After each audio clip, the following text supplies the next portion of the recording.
कैसे हो? ठीक, मज़े में? मैं भी मज़े में हूँ। तो शुरू करते हैं आज का लेक्चर, आज का वीडियो। किस पर है? Language education and language politics. Language education होता क्या है? यह लैंग्वेज का एजुकेशन होता है या लैंग्वेज में एजुकेशन होता है? क्यों होता है, क्या होता है, कैसे होता है, किसको दिया जाता है, किसको नहीं दिया जाता है, किसको शिक्षा के प्रवाह में अंदर रखा जाता है, किसको शिक्षा के प्रवाह में बाहर रखा जाता है, ये सब बातें आज हम इस वीडियो में देखेंगे। ठीक है, तो what is language? First we will see that language is merely a means of communication. Through language we can interact with each other, though it is in written form, spoken form, or in symbols, pictures. Language किसी भी माध्यम से हम use कर सकते हैं। भाषा का उपयोग हम किसी भी माध्यम से कर सकते हैं, या तो बोली जा सकती है, लिखी जा सकती है, और कुछ सिंबल्स, पिक्चर्स में भी हम प्रतीकात्मक रूप से भी भाषा का उपयोग कर सकते हैं। या तो ब्रेल लिपि भी होती है, वो भी भाषा ही है। तो हम क्या करते हैं? जिस किसी माध्यम से कम्युनिकेट करते हैं, संप्रेषण करते हैं, संवाद करते हैं, उसको हम भाषा कहते हैं। तो ये भाषा का जो एजुकेशन होता है, भाषा की शिक्षा जो होती है, तो वो दी जाती है। क्यों दी जाती है? क्योंकि हमें भाषा आनी चाहिए, हम उस भाषा में पारंगत होने चाहिए। वो भाषा हमें मतलब अच्छी तरीके से आनी चाहिए, ताकि हम अपना मैसेज, अपना जो संदेशा है, अपनी जो भावनाएं हैं, दूसरों तक पहुंचा सके। ये हो गया लैंग्वेज एजुकेशन। ठीक है, अब लैंग्वेज पॉलिटिक्स क्या है? कि लैंग्वेज एजुकेशन जो है, ये मानो कोई शिक्षक है और वो किसी भी भाषा का अध्यापन कर रहा है या कर रही है, तो चाहे वो मराठी हो, हिंदी हो, इंग्लिश हो, कन्नड़ा हो, तेलुगु, स्पेनिश, फ्रेंच, कौन सी भी भाषा होने दो, तो भाषा का जो शिक्षक है वो क्या करता है? ही टीचेस और शी टीचेस। क्या करते हैं? पढ़ाते हैं, अध्यापन करते हैं। और हम क्या करते हैं? एज ए लर्नर, एक अध्ययनकर्ता के रूप में हम क्या करते हैं? तो हम भाषा की शिक्षा, भाषा का ज्ञान उनसे लेते हैं। ज्ञान का मतलब यहाँ ज्ञान ही होगा ऐसे नहीं है। ज्ञान का मतलब ट्रेडिशनल रूप में, पारंपरिक रूप में हम क्या कहते हैं? ज्ञान का मतलब रूल्स, डेफिनिटी, श्योरिटी, सर्टेनिटी, जो कि कहीं भी जाके ना बदले। समझो SURE का मतलब श्योर, ऐसा होता है। अब ये ब्रिटिश इंग्लिश में हो गया, तो कोई लोग समझो अमेरिका में श्योर ऐसे कहे, तो वो गलत है या सही है पता नहीं, मगर श्योर ये सही है, ऐसा हमें एक नियम कहता है। इसलिए अगर हमने ये मान लिया, हम ये नियम सीखते हैं, तो इसको कहते हैं हमने उस शब्द का अध्ययन किया है और उस शब्द के बारे में हमने पढ़ा है, पढ़ाई की है, अभ्यास किया है। यह हो गया लैंग्वेज एजुकेशन। अब अगर मैं SURE को श्योर ना कह के श ये कहता हूँ, तो इसमें क्या आइडियोलॉजी आती है, इससे क्या सिंबलाइज किया जाता है, ये देखेंगे। अगर समझो कोई फुटबॉल कहता है, तो वो फुटबॉल अगर कहता है, तो वो अमेरिका में अलग तरीके से देखा जाएगा, और सॉकर कहने वाला ब्रिटेन में अलग तरीके से देखा जाएगा। ऐसे ही है ना। समझो हम 2 उंगलियां ऐसे ऊपर करते हैं और विक्ट्री जताते हैं, इसका मतलब हम जीत गए। हमारे लिए वो हैप्पीनेस है, आनंद है। हम क्या करते हैं? आनंद अपना प्रदर्शित करते हैं।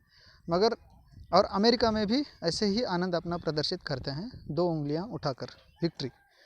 मगर वैसे अगर आप ऑस्ट्रेलिया में करोगे, तो ऑस्ट्रेलिया में ये ऑफेंसिव है। इसका मतलब ऑस्ट्रेलिया में विक्ट्री नहीं है, वी नहीं है, वी स्टैंड्स फॉर विक्ट्री नहीं है।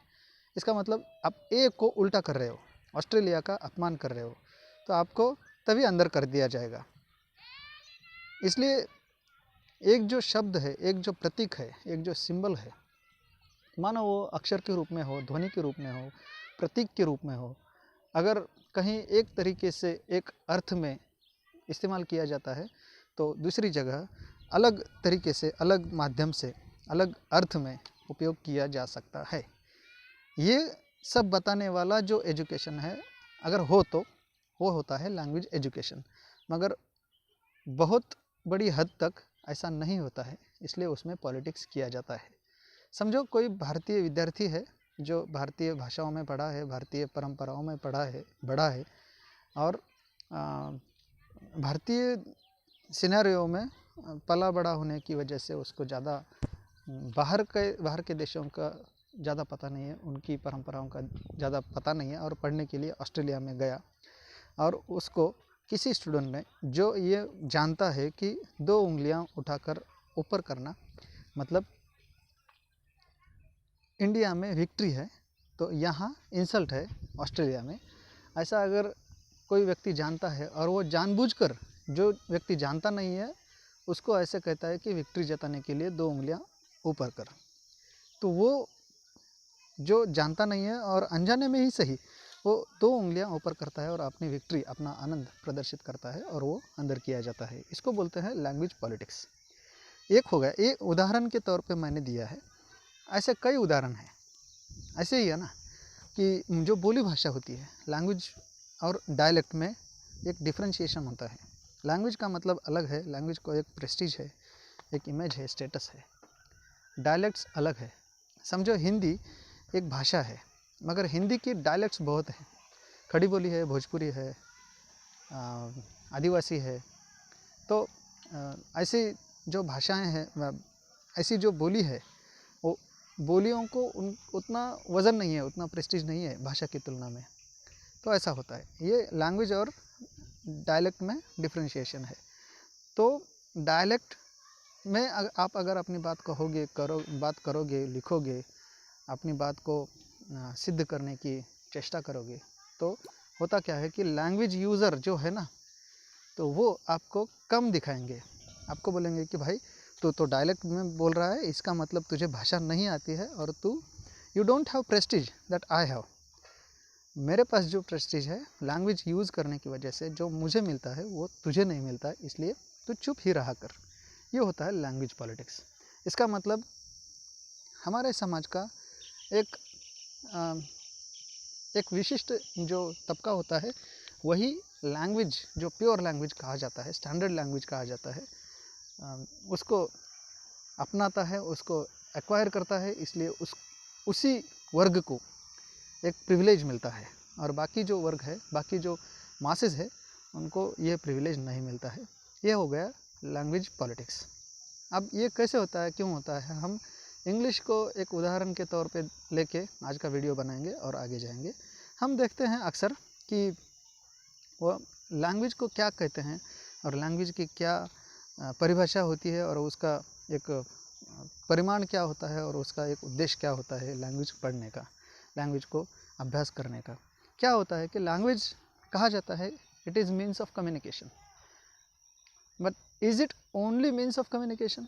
होता है क्या ऐसा? कोई भी भाषा, अगर मैं आपसे कहूँ कि जाके पढ़ना बे, अब ये मेरा अगर एक्सप्रेशन है, मेरी ये भाषा है, तो सुनने वाले को ऑफेंसिव लगेगा, क्योंकि मैं उसमें एक सम्मान नहीं रख रहा हूँ, उसमें इंसल्ट है, उसमें एक कॉम्प्लेक्स है, सुपीरियोरिटी कॉम्प्लेक्स, कि I am dominant and you are under estimate, you are subordinate, so that you don't have that prestige that I have. ये होता है। और लैंग्वेज सिर्फ मीन्स ऑफ कम्युनिकेशन न रह के उसको अलग ही नज़र से देखा जाता है।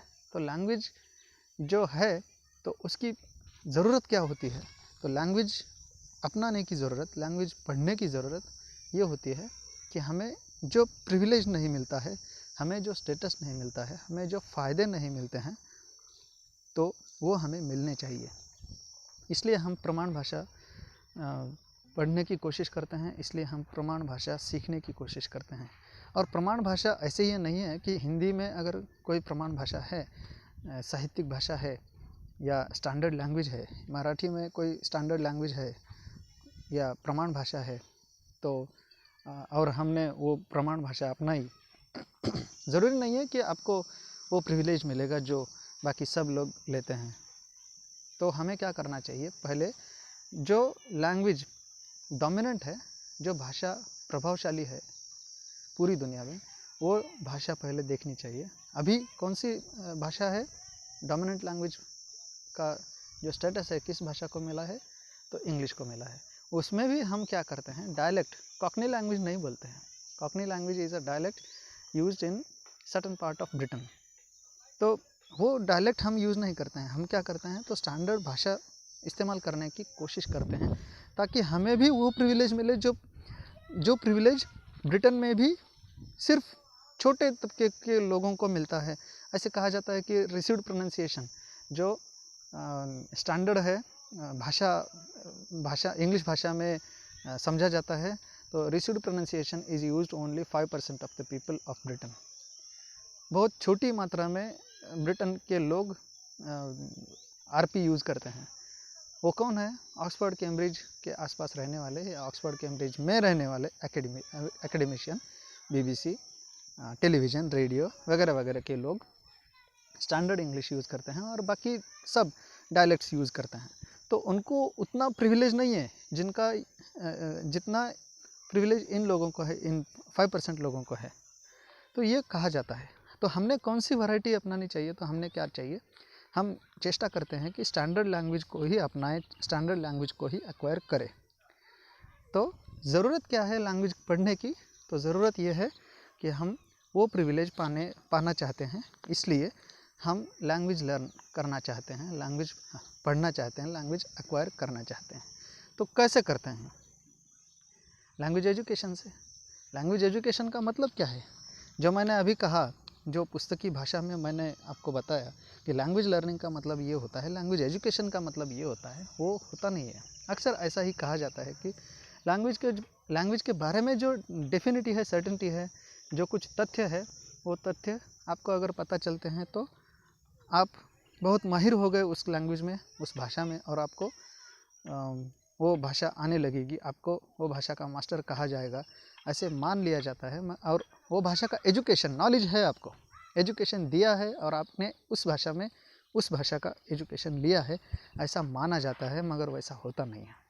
क्यों होता नहीं है, क्योंकि भाषा का शिक्षण, भाषा की शिक्षा लेने की जो ज़रूरत है वो क्या होती है, तो वो ज़रूरत ये होती है कि वो जो भाषा है, या तो हमारी मातृभाषा है या अन्य भाषा है, मातृभाषा को छोड़कर, तो उन भाषाओं में हम अपना कहना आगे रख सके, सामने रख सके, उसको प्रदर्शित कर सके।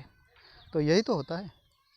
और अपने तरीके से उस भाषा को इस्तेमाल कर सके, ये अगर कैपेबिलिटी हम में आती है, तो हम कह सकते हैं कि उस लैंग्वेज का एजुकेशन हमें मिला है, उस भाषा का शिक्षण हमें मिला है।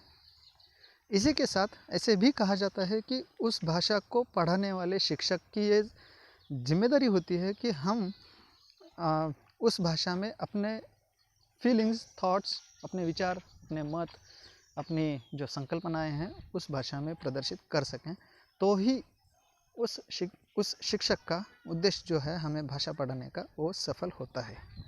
आपकी समझ में आता होगा मैं जो कह रहा हूँ। वो थोड़ा जटिल लगता है, मगर उतना जटिल नहीं है अगर आप ध्यान देकर उसको सुनते हो तो। अब ये क्या होता है, ये जो स्लाइड है इसमें लिखा है कुछ प्रॉब्लम्स होती है, कुछ डिकोटोमी आती है, किस में, teaching language and learning a language में।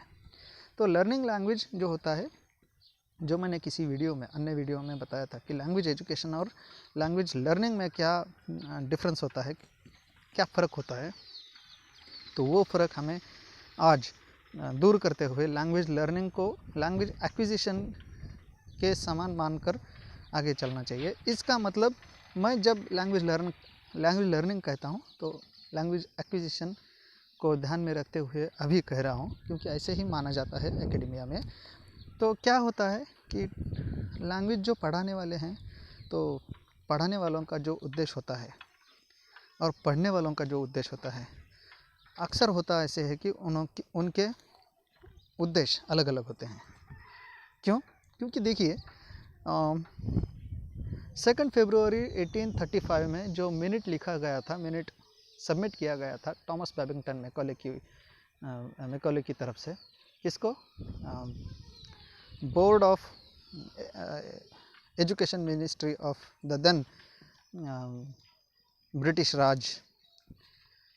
राज जो था 1835 में, उसको ब्रिटिश राज के शिक्षा मंत्रालय को थॉमस बैबिंगटन मैकॉले ने जो मिनट सबमिट किया था उसमें ऐसा कहा गया था कि हमने क्या करना है, तो क्लर्क्स पैदा करने हैं, क्लर्क्स निर्माण करने हैं।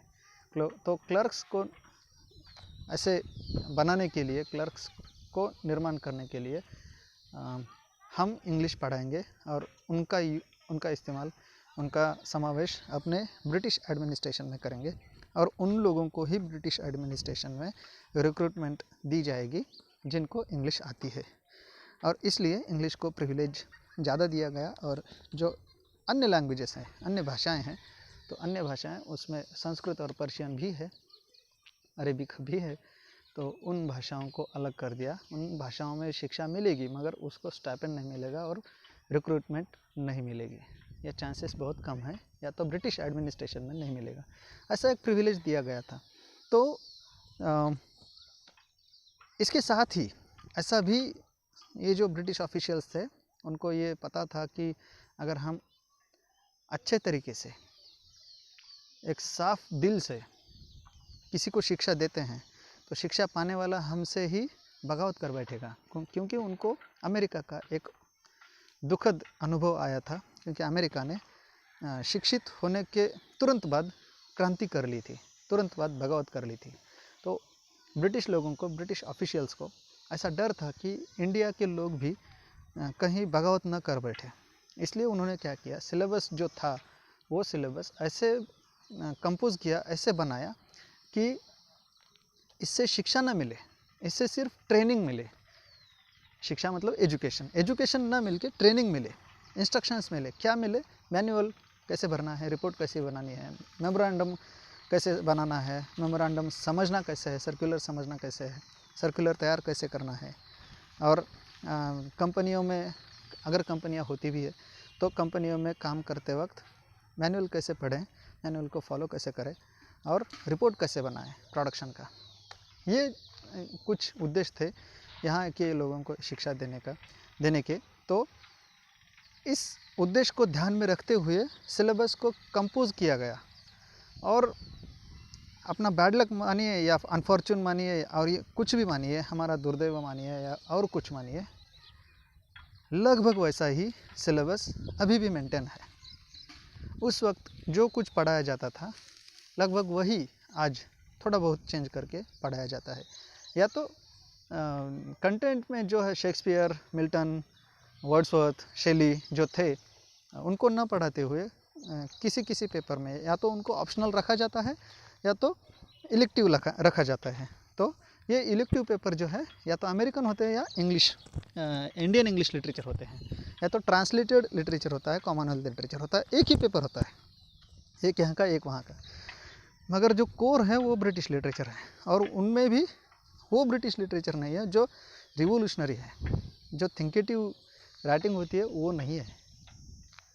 जो मतलब जो रुडयार्ड किपलिंग की पोएम है कि जैसा है, मतलब ये हो गया तो भी, वो हो गया तो भी, भगवान मुझे शांति दे दे, भगवान मुझे शांति दे दे। ऐसे मतलब कि ऐसे आशय की जो कविताएं थी या जो पाठ थे वो प्रिस्क्राइब किए जाते थे। और लगभग वैसा ही करिकुलम आज भी मेंटेन किया हुआ है। ये है डिकोटोमी आज के टीचिंग की और लर्निंग की। क्योंकि टीचर तो क्या करेगा, उसको जो सिलेबस दिया है वो फॉलो करेगा, उसको फुलफिल करने की कोशिश करेगा। और लैंग्वेज लर्निंग जो होती है on the part of students, what is the purpose of learners.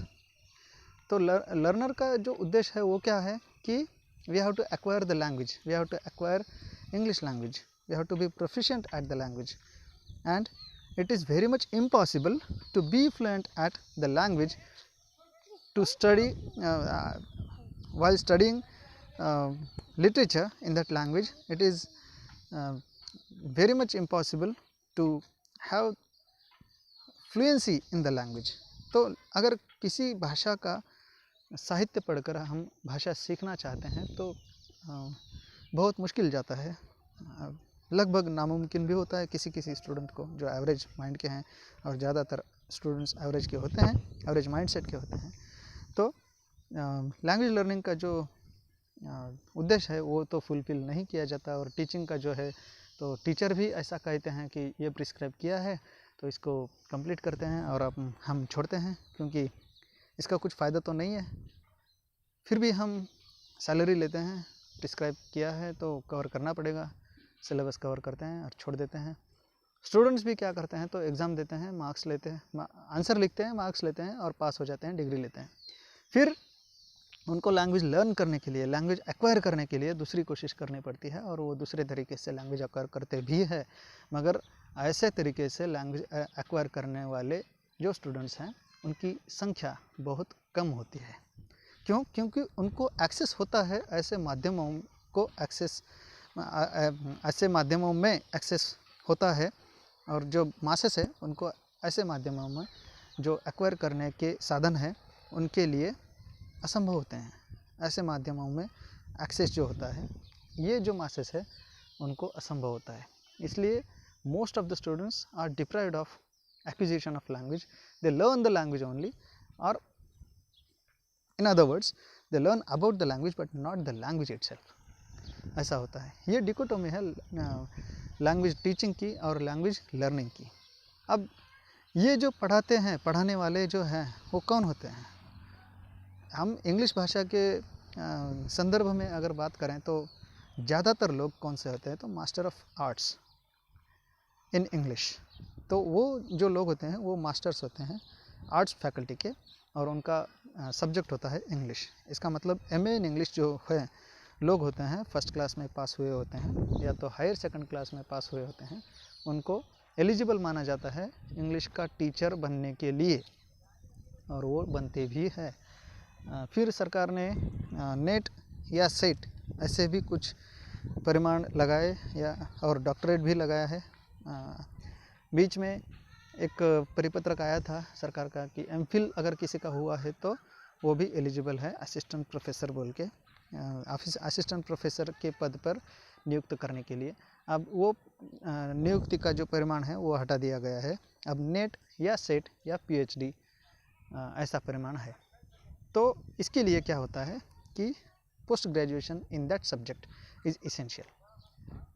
अगर हम इंग्लिश भाषा का जिक्र करें, इंग्लिश भाषा के संदर्भ में अगर बात करें तो post graduation in English is essential to become teacher of English in any university और कॉलेज इन इंडिया।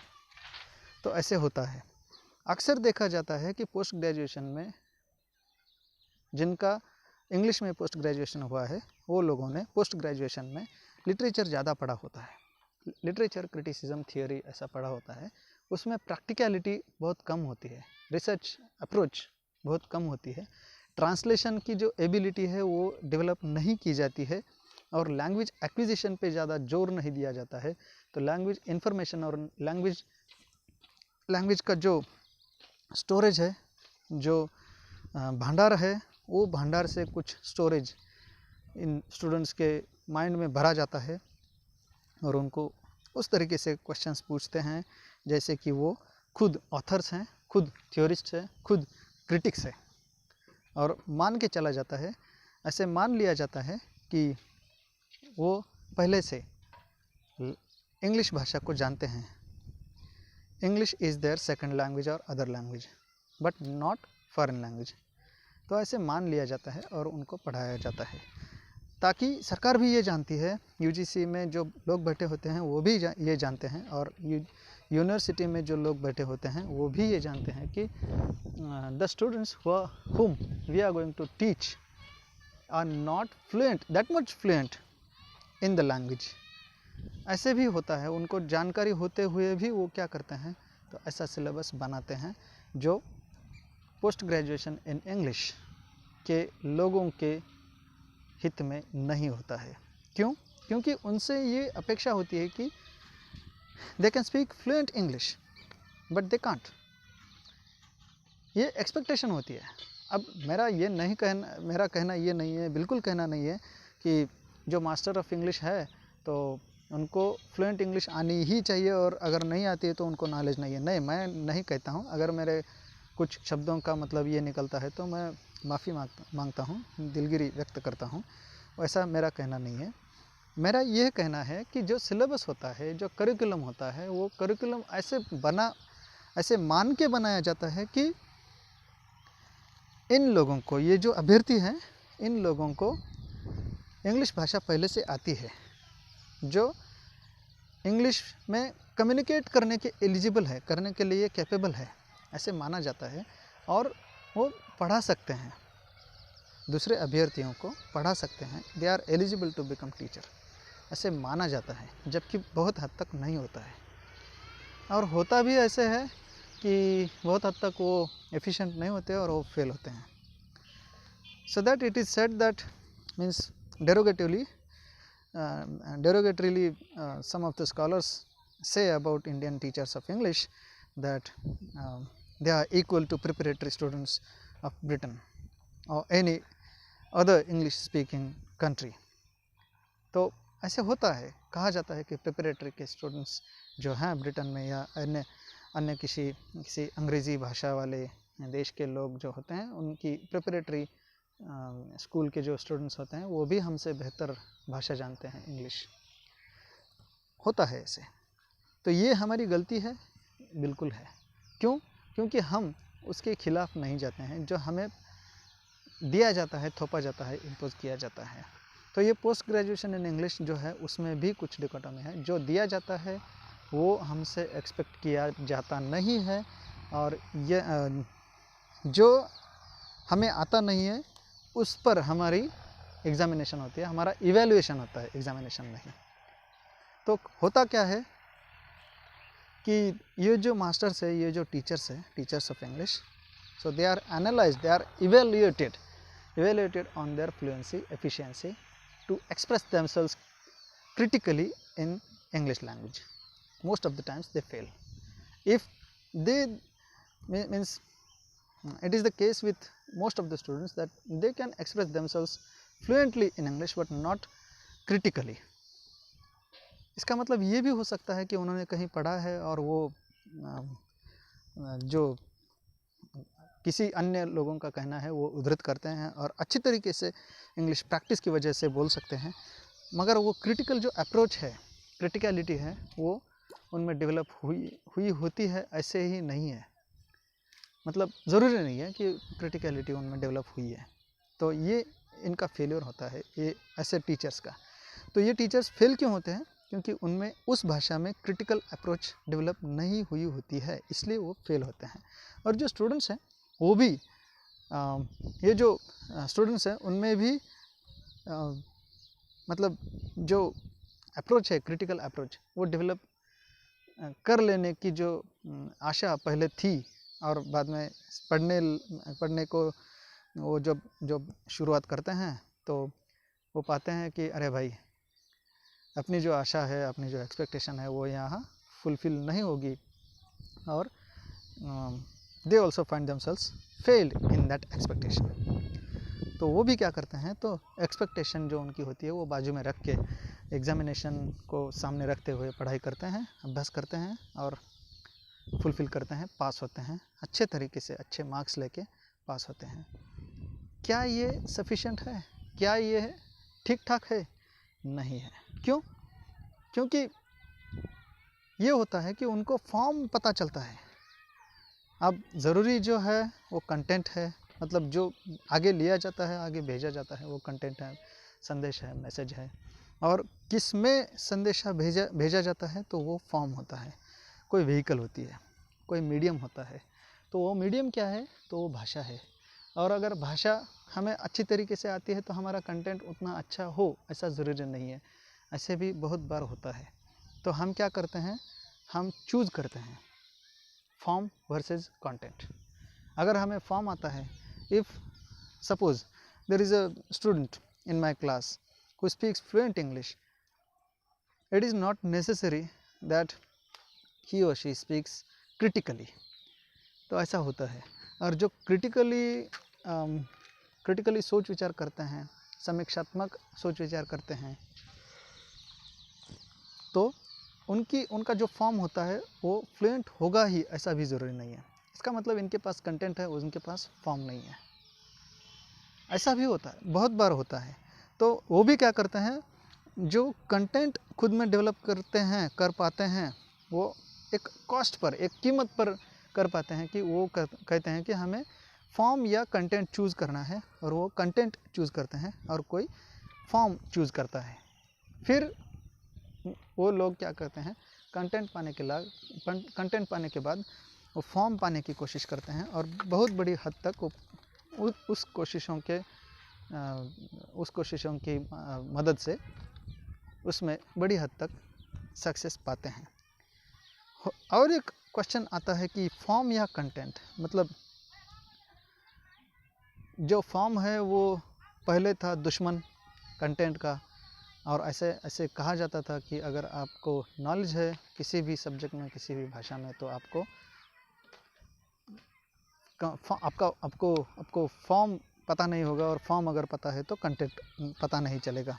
मगर ये मतलब ये दुश्मन है, एक अगर आप पाते हो तो दूसरा आपको मिलेगा नहीं, ऐसे कहा जाता था। पर यहाँ ऐसे नहीं है, यहाँ चूज़ किया जाता है कि फॉर्म या कंटेंट कौन सा। अब हमें क्या करना है, दोनों चाहिए।